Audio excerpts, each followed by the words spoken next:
L'avantage avec l'épidémie de coronavirus, c'est que quand il n'y en a plus, il y en a encore. Et on le vérifie à chaque fois. Voilà 2 ans que le monde entier vit au rythme des nouvelles vagues, des nouveaux variants. Et jusqu'à présent, on pouvait se dire en effet qu'il y avait un danger à voir surgir un variant peut-être plus virulent, un variant qui aurait fait plus de dégâts.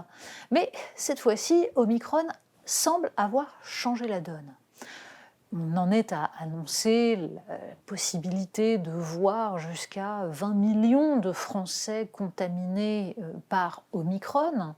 C'est le cas d'ailleurs de l'ensemble de l'Europe. Ce virus est beaucoup plus contagieux, mais de fait, et toutes les données le prouvent, il est beaucoup moins virulent, beaucoup moins dangereux, de telle sorte que les scientifiques enfin envisagent l'idée de considérer désormais le coronavirus comme une maladie endémique.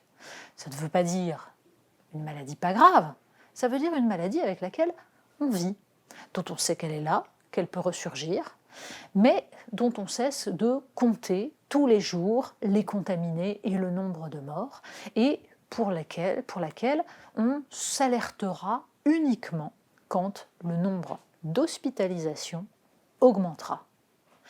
C'est d'ailleurs ce que officiellement a décidé l'Espagne. C'est ce que la Grande-Bretagne a fait.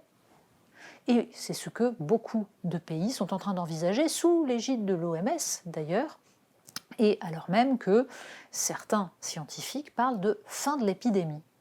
Eh bien c'était trop beau. C'était trop beau et immédiatement, on nous trouve un nouveau variant. Alors c'est pas un variant, c'est un sous-variant. Omicron BA2. Parce qu'il y avait, on le découvre maintenant, donc Omicron BA1, ça c'est le premier, et donc il y aurait son petit frère. Et BA2 est évidemment, on s'en doute, beaucoup plus contagieux que BA1. On parle déjà dans les articles de potentiel scénario noir si BA2 pouvait contaminer ceux qui ont déjà été contaminés par BA1. Et une fois de plus, on s'aperçoit que les scientifiques qui prennent la parole dans les médias, sur les plateaux de télé, les journalistes eux-mêmes, nous parlent de nouveau uniquement de contamination, comme si il était absolument indispensable de compter les contaminations, comme si, face à une maladie endémique, puisque le coronavirus en est devenu une, il était important de savoir combien il y a de cas positifs, alors même que ce sont des gens qui ne tomberont jamais malades. On a l'impression que depuis 2 ans, ce virus a totalement vrillé le crâne de certains qui se sont habitués à vivre au rythme de la nouvelle apocalypse. Toutes les semaines, tous les mois, et il faut s'en réinventer.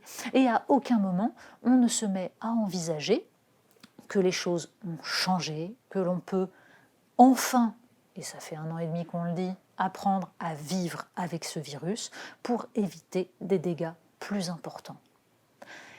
Visiblement, le coronavirus est une drogue dure.